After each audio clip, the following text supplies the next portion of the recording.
রব্বুল আলামিনের বাণী, ফাইন্না মাআল উসরি ইউসরান, ইন্না মাআল উসরি ইউসরা। আল্লাহ পাক বলেন, জেনে রাখো, দুঃখ এবং কষ্টের সাথে রয়েছে সুযোগ আর সুবিধা, আর অসচ্ছলতার সাথে রয়েছে উদার সচ্ছলতা। জোরে কোন সুবহানাল্লাহ। কাজে ভয় পাওয়ার কারণ নাই, হতাশ হওয়ার কারণ নাই। মন আশায় বুক বেঁধে রাখো। গুনাহ করেছ, হতাশ হয়েও না। যুবকদের গুনাহ করা স্বাভাবিক। ইউনিভার্সিটির ছাত্র, কলেজের ছাত্র, প্রফেসর, শিক্ষক, অফিসার ঘুষ খেয়েছেন, জিনা করা হয়েছে, মদ খাওয়া হয়েছে, মিথ্যা কথা বলা হয়েছে, যাই কিছু করেন না কেন ভয় পাওয়ার কারণ নাই, নিরাশ হওয়ার কোনো দরকার নাই। আল্লাহ পাক ডেকে বলেছেন, কুল ইয়া ইবাদিয়াল্লাযীনা আসরাফু আলা আনফুসিহিম লা তাকনাতু মির রাহমাতিল্লাহ। আরে আমার আল্লাহর মতো এত ভালো আর কেউ আছে? এত দরদ আর কারো আছে? আমার আল্লাহ বলেন, ও নবী, আপনি শোনায় দেন, হে আল্লাহর বান্দারা, তোমরা যারা নিজেদের উপরে বাড়াবাড়ি করেছো, নিজেদের উপরে জুলুম করেছো, অত্যাচার করেছো, আমি আল্লাহর রহমত থেকে নিরাশ হয়ে যেও না। মানুষ যদি অপরাধ করে, বাপের সাথে অপরাধ করেছে, মায়ের সাথে অপরাধ করেছে, মা বাবা সন্তানের চাইতে এত বড় কল্যাণকামী তো আর কেউ নাই, কিন্তু মা বাবা কোনোদিন বলে না, আয় আমার ছেলে তোরে মাফ করে দেই, এরকম বলে নাকি? মন চায় ছেলে যদি মাপ চাইতো, খুশি হয়ে মাফ করে দিতাম, কিন্তু কেন যে আসে না, ডাকে না যে আয় মাফ করে দেই। মা বাপ আপনাকে এত ভালোবাসে, সেই মা বাপও আপনাকে বলে না যে আয় মাফ করে দেই। আমার আল্লাহ হচ্ছেন এমন আল্লাহ, আল্লাহ রব্বুল আলামিন ডাকেন, এ বান্দা, খুন করেছিস ফিরে আয়, জিনা করেছিস ফিরে আয়, হত্যা করেছিস ফিরে আয়, চুরি করেছিস ফিরে আয়, কুফরি করেছিস ফিরে আয়, সুদ খেয়েছিস, ঘুষ খেয়েছিস, মদ খেয়েছিস ফিরে আয়। এসে আমার দরবারে চোখের পানি ফেল, আমার দরবারে কাঁদাকাটি কর। ইন্নাল্লাহা ইয়াগফিরুয যুনুবা জামিআ ইন্নাহু হুয়াল গফুরুর রহিম। আমার দরবারে চোখের পানি ফেলে কান, আমি রব্বুল আলামিন জিন্দেগীর গুনাহ মাফ করে দেব। সুবহানাল্লাহ কোন, সুবহানাল্লাহ কোন। আমার কাছে কান, চোখের পানি ফেল। আল্লাহ রাব্বুল আলামিনের কাছে বান্দার দুইটা ফোঁটা বেশি প্রিয়। একটা হলো জিহাদের ময়দানে যে রক্ত ফোঁটা দেওয়া হয়, এটা আল্লাহর কাছে প্রিয়। আর আল্লাহর ভয়তে গুনার জন্য লজ্জা করে, অনুশোচনা করে বান্দা যখন চোখের পানি ছেড়ে দেয়, আল্লাহর কাছে এটা অত্যন্ত প্রিয়।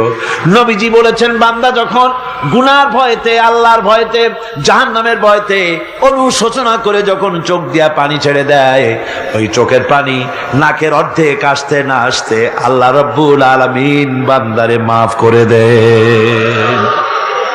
আল্লাহ বরদাস্ত করতে পারেন না যে বান্দা কান্দুক। আমার ভাইরা, আল্লাহ রহমত, এই পৃথিবীতে আল্লাহর রহমতকে 100 ভাগ করা হয়েছে। আল্লাহ রহমতের কত ভাগ? এই 100 ভাগের 1 ভাগ সারা পৃথিবীতে ছড়াই দেওয়া হয়েছে। আর 99 ভাগ কার কাছে? আল্লাহর কাছে। একটা ভাগ দুনিয়া ছড়ানো হয়েছে আদম আলাইহিস সালাম থেকে নিয়ে এই পর্যন্ত, এখান থেকে নিয়ে কিয়ামত পর্যন্ত পৃথিবীতে যত মানুষ আসবে, যত প্রাণী আসবে, তাদের মধ্যে প্রাণী জগতেও গাভী তার বাছুরকে ভালোবাসে, ঠিক কিনা? হাতি তার বাচ্চাকে ভালোবাসে, ঠিক কিনা? মুরগি তার বাচ্চাকে ভালোবাসে কিনা? প্রত্যেক মাই তার সন্তানকে ভালোবাসে মানুষের মতো। এই ভালোবাসা, স্নেহ, এই মমতা, এই করুণা, এই মহব্বত একটা ভাগ দুনিয়ায় দেওয়ার পর আপনি আর আমি যতটুকুন ভাগে পেয়েছি সেই মহব্বতে, স্ত্রীর মহব্বতে অস্থির, মায়ের মহব্বতে অস্থির, সন্তানের মহব্বতে অস্থির। এখন চিন্তা করেন, একটা ভাগ সারা পৃথিবীতে বিতরণ করার পর যেটুক পেয়েছি তাতে যদি এত মহব্বত হয়, তাহলে এর 99 ভাগ মহব্বত যে আল্লাহর কাছে জমা আছে, এই বান্দার জন্য তার কত মহব্বত, এই বান্দার জন্য কত করুণা তার, কত মহব্বত তার, কত দয়া তার। এজন্য আল্লাহ রাব্বুল আলামিন বলেছেন, নাব্বি ইবাদি আন্নী আনাল গফুরুর রহিম। ও আমার নবী, সুসংবাদ দিয়ে দাও, বান্দাদেরকে শোনায় দাও যে আমি আল্লাহ তাআলা ক্ষমাশীল আর দয়াবান। হুজুর কাঁদতেছিলেন, হযরত ওমর রাদিয়াল্লাহু তাআলা আনহু এসে দেখেন হুজুর একা কাঁদতেছে। হুজুর জিজ্ঞেস করছেন, হযরত ওমর জিজ্ঞেস করলেন, হুজুর আপনি কাঁদেন কেন একা একা? হযরত ওমর বলেন, আমি যখন প্রশ্ন করলাম নবীজি বললেন, আমার কাছে কিছু আগে জিবরাইল এসেছিলেন, জিবরাইল এসে আমাকে বললেন আল্লাহ পাক বলেছেন, হে আমার নবী, ইসলামের ভিতরে থেকে যে সমস্ত মানুষগুলো ইসলামের ভিতরে থেকে চুল আর দাড়ি পাকায় দিছে, কিয়ামতের দিন এই লোকগুলারে আমি শাস্তি দিতে আমার শরম হবে। হযরত ওমর বলেন, হুজুর উম্মতের জন্য কত বড় খোঁজ খবর এটা, আর আপনি কাঁদতেছেন। হুজুর বলেন, ওমর তুমি জানো না আমার কান্নার কারণ ভিন্ন।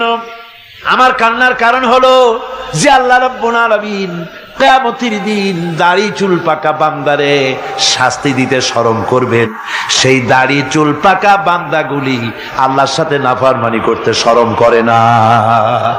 আমি এই লজ্জায় কাঁদতেছি।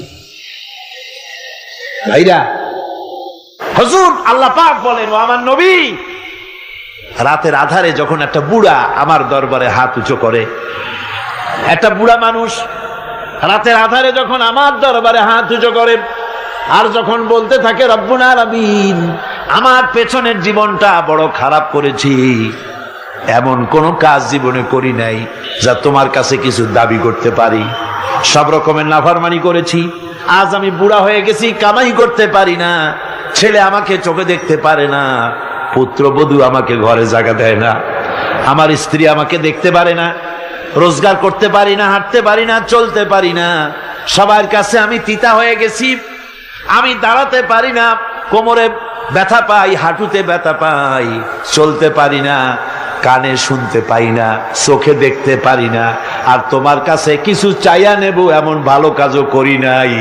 এইভাবে যখন বান্দা কাঁদতে থাকে আমার দরবারে, ও আমার হাবিব আমার রহমতের দরিয়ায় জোশ মেরে যায়, আমার শরম হয় এই বুড়াটারে কেমনে খালি হাতে ফিরাইয়া দেই। সুবহানাল্লাহ, সুবহানাল্লাহ। আমার আল্লাহর এত দয়া, আমার আল্লাহর এত মায়া, এত মহব্বত।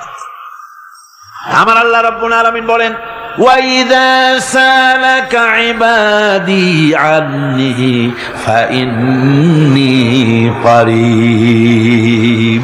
ও আমার হাবিব, আমার বান্দা আমার ব্যাপারে প্রশ্ন করে, আমি বান্দার একদম নিকটে। কোরআন শরীফের ভিতরে যত জায়গায় রাসূলকে বলা হয়েছে সুয়ালের কথা, আপনাকে প্রশ্ন করা হয়, আল্লাহ তার জবাব কুল এই কথা বলে জবাব দিয়েছেন। যত জায়গায় সুয়াল এসেছে, যেমন কোরআনে কারীমের মধ্যে আল্লাহ পাক বলেন, ওয়ায়াসআলুনাকা আনিল মাহিদ, মেয়েদের হায়েজ সম্পর্কে জিজ্ঞাসা করা হয়, কুল হিয়া আযা, হে নবী আপনি বলুন। এভাবে করে কুল দিয়ে জবাব দেওয়া হচ্ছে। আবার প্রশ্ন করা হচ্ছে, ওয়ায়াসআলুনাকা আনিল আনফাল, এই গনিমতের মাল সম্পর্কে হুজুর আপনাকে, হে নবী আপনাকে প্রশ্ন করা হয়। আল্লাহ কুল দিয়া জবাব দিলেন, আল্লাহ বলেন আপনি বলেন। ওয়ায়াসআলুনাকা আনিল খামরি ওয়াল মাইসির, আল্লাহ পাক বলেন নবী আপনারে প্রশ্ন করা হয়, কুল ফীহিমা ইসমুন কাবীর, আল্লাহ কুল দিয়া বললেন তুমি বলো। আবার বলা হলো, ওয়ায়াসআলুনাকা আনিল আহিল্লা কুল হিয়া মাওয়াকিতু লিন্নাস। ও নবী, আপনাকে প্রশ্ন করা হয় চাঁদের ক্রমবর্ধমান এবং ক্রমহ্রাস, এই যে বাড়ে আর কমে, পূর্ণিমা হয় অমাবস্যা হয়, কেন হয়? আপনি বলুন, কুল, আপনি বলেন, এটা আমি অক্ত এবং সময়, বছর আর দিন গণনা করার জন্য পৃথিবীবাসীদের জন্য বিনা পয়সায় একটা ক্যালেন্ডার বানাইয়া আকাশে ঝুলাই রেখেছি। এভাবে যত জায়গায় এসেছে আপনাকে প্রশ্ন করা হয়, তত জায়গায় আল্লাহ জবাব দিয়েছেন কুল, আপনি বলেন। গোটা কোরআন শরীফের ভিতরে এই একটি মাত্র জায়গা যেখানে বলা হয়েছে আপনাকে প্রশ্ন করা হয়। আল্লাহ এখানে বলতে পারতেন কুল, আপনি বলেন, আল্লাহ তোমাদের নিকটবর্তী, এভাবে জবাব হয় নাই। এটা কায়দাটা হলো এই, আল্লাহ বলতেছেন ওয়াইজা সালাকা ইবাদি, ও আমার নবী, প্রশ্ন তো আমার বান্দারা আমার ব্যাপারে করেছে, এবার আপনার জবাবের কোনো দরকার নাই। প্রশ্ন আমার ব্যাপারে, আমি নিজে জবাব দিয়ে দেই, ফা ইন্নী কারীব। ও বান্দা, আমার ব্যাপারে প্রশ্ন করেছিস, জবাব আমি দেই, আমি তোর সবচাইতে বেশি নিকটে। সুবহানাল্লাহ, কত নিকটে? ওয়ানাহানু আকরাবু ইলাইহি মিন হাবলিল ওয়ারিদ। তোর যে রগ, এই শাহরগের চাইতেও আমি তোর বেশি কাছে। সুবহানাল্লাহ। আমারে ডাক, আমারে ডাক, কলিজা দিয়া ডাক, অন্তর দিয়ে ডাক। মনের থেকে মানুষ যদি ডাকে, মুখের ডাক আর মনের ডাক এক জিনিস নয়।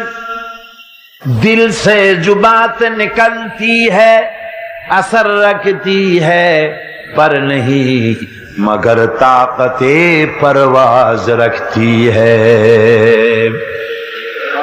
দিল থেকে যে কথা বেরোয় তা প্রভাব বিস্তার করে, ডানা নাই কিন্তু ওড়ার ক্ষমতা রাখে। মনের কথাই ভিন্ন।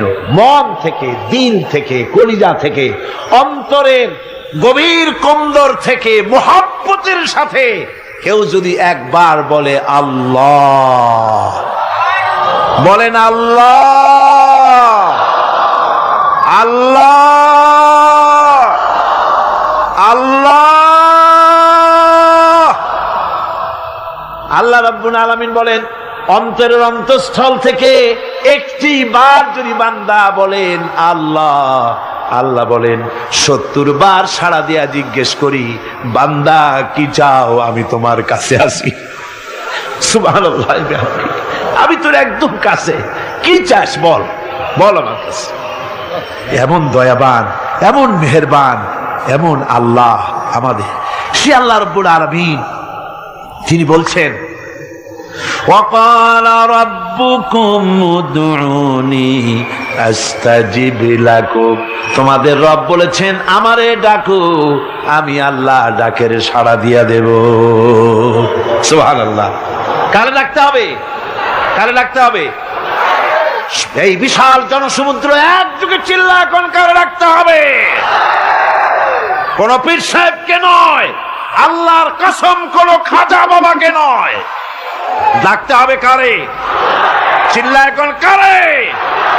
ওয়াকালা রাব্বুকুম উদউনি, তোমার রব তোমাকে বলতেছে আমারে ডাকো, আস্তাজিব লাকুম, আমারে ডাকবে আমি সাড়া দিয়ে দেব। সুবহানাল্লাহ। আল্লাহকে ডাকেন, কি চাই আপনার বলেন, কি চাই? আল্লাহর কাছে চান, আল্লাহ দিয়ে দিবে। দেওয়ার জায়গা আল্লাহর কাছে চাইবেন, আল্লাহ দিবেন। দেওয়ার জায়গা, চাওয়ার জায়গা হলো সেজদায় পড়ে যাবেন। আমার ভাইয়েরা, জায়গাটা চিনায় দিলাম। মাজারে যাওয়া লাগবে না, কবরে যাওয়া লাগবে না। 2 রাকাত নামাজ পড়ে সেজদায় পড়ে গিয়া যত বিপদ আছে, মুসিবত আছে, সেজদার মধ্যে চোখের পানি ছেড়ে দেন আর কেন্দে কেন্দে জীবনের কথা বলেন। আল্লাহ রাব্বুল আলামিন আপনার আওয়াজ শুনবেন আর দোয়া কবুল করে নিবেন। কাঁদতে হবে আল্লাহর কাছে। কার কাছে? আল্লাহর কাছে। সুম্মা ইস্তাগফিরুল্লাহ, আর এরপরে সে যদি আমি আল্লাহর কাছে ক্ষমা চাই, ইয়াজিদিল্লাহ গফুরার রহিমা, সে আমি আল্লাহকে গফুর এবং রহিম হিসাবে পাবে। সুবহানাল্লাহ। আল্লাহকে গফুর এবং রহিম হিসাবে পাওয়া যাবে। সব আল্লাহকে বলতে হবে, গুনাহ মাফ চাইতে হবে। এই জন্য হুজুর সাল্লাল্লাহু আলাইহি ওয়াসাল্লাম দৈনিক 100 বার তওবা পড়তেন। কোন হাদিসে আছে 70 বার, কোন হাদিসে আছে 100 তওবা পড়তেন। নামাজের পরে তো প্রত্যেক নামাজই পড়তেন হুজুর, সালাম ফিরাতেন আর সাথে সাথে বলতেন আল্লাহু আকবার, আস্তাগফিরুল্লাহ, আস্তাগফিরুল্লাহ, আস্তাগফিরুল্লাহ। মনে থাকবে আপনাদের? মনে থাকবে? সালাম ফিরাইয়া কি বলবেন? না, সালাম ফিরাবার সাথে সাথে বলবেন আল্লাহু আকবার, তারপরে পড়বেন আস্তাগফিরুল্লাহ, আস্তাগফিরুল্লাহ, আস্তাগফিরুল্লাহ। তওবা পড়বেন, আল্লাহর কাছে সবসময় গুনাহ মাফ চাইতে থাকবেন, বিনীত থাকবেন। আল্লাহকে পাওয়া যাবে, তাকে রহিম হিসেবে পাওয়া যাবে। সুতরাং ঈমান বিল্লাহ, আল্লাহর প্রতি ঈমান আনলে পরে চতুর্থ নম্বরের যে উপকারটা হবে সেটা হলো হতাশায় ভুগবে না, নিরাশায় ভুগবে না, আশায় বুক বেঁধে উঠবে, ঈমান মজবুত হবে, আল্লাহর কাছে মানুষ বিনয়ী হয়ে যাবে।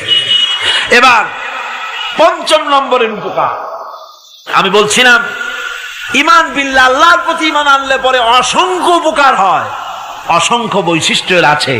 এর 6টা উপকারের কথা আমি বলবো। কয়টা? অসংখ্য উপকারের ভিতরে প্রধান 6টি উপকারের কথা বলবো। এর বললাম কয়টা? 4টে বলেছি। এবার বলো পঞ্চম উপকারের কথা। আল্লাহর প্রতি আপনি পূর্ব পশ্চিমে কতবার মুখ ঘোরালেন, এটাই কিন্তু আপনার আসল সৎ কাজ নয়। আসল সৎ কাজ হলো আল্লাহর প্রতি ঈমান আনা। এই ঈমানের ব্যাপারে 3টা দিন আমরা পার করে দিলাম, এখনো কথা শেষ হয় নাই। আল্লাহর প্রতি ঈমান আনলে পরে যে উপকারটা হবে পঞ্চম নম্বরে, সেটা হলো কঠোর এবং কঠিন বিপদের ভিতরে বান্দার ভিতরে অবিচলতা এবং ধৈর্যের সৃষ্টি হয়ে যাবে। আলহামদুলিল্লাহ। কঠিন বিপদ মুসিবত আসলে পরে সে অবিচল থাকবে। সারা দুনিয়ার বিপদ আপদ, শত্রুতা, দুঃখ, কষ্ট, মুসিবত, জুলুম, নির্যাতন সবকিছু পাহাড়ের মতো উঁচু হয়ে তাকে ঘিরে ফেলবে, কিন্তু তাকে এক চুলও নাড়াতে পারবে না। আলহামদুলিল্লাহ। সারা পৃথিবী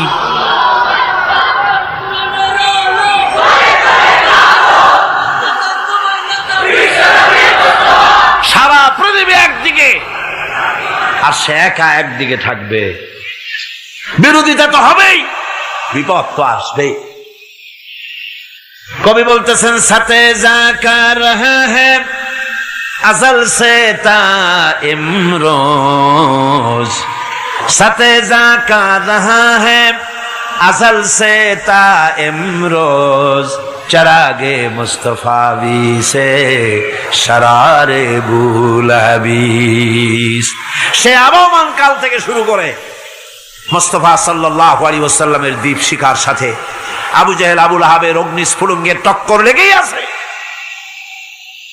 রাসূলুল্লাহ আল্লাহর দেওয়া এই বিধান, এই দ্বীনের বাতিটা টিম টিম করে জ্বলেছে।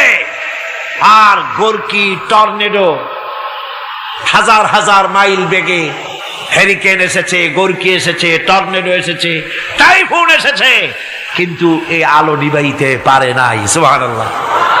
এই আলো নিবাতে পারে নাই। এই শত্রুতা চিরকালের, নিবাতে পারবে না। কারণ হচ্ছে আল্লাহ রাব্বুল আলামিন বলেছেন, ইউরিদুনা লিইউতফিউ নূরাল্লাহি বিআফওয়াহিহিম ওয়াল্লাহু মুতিম্মু নূরিহি ওয়ালাউ কারিহাল কাফিরুন।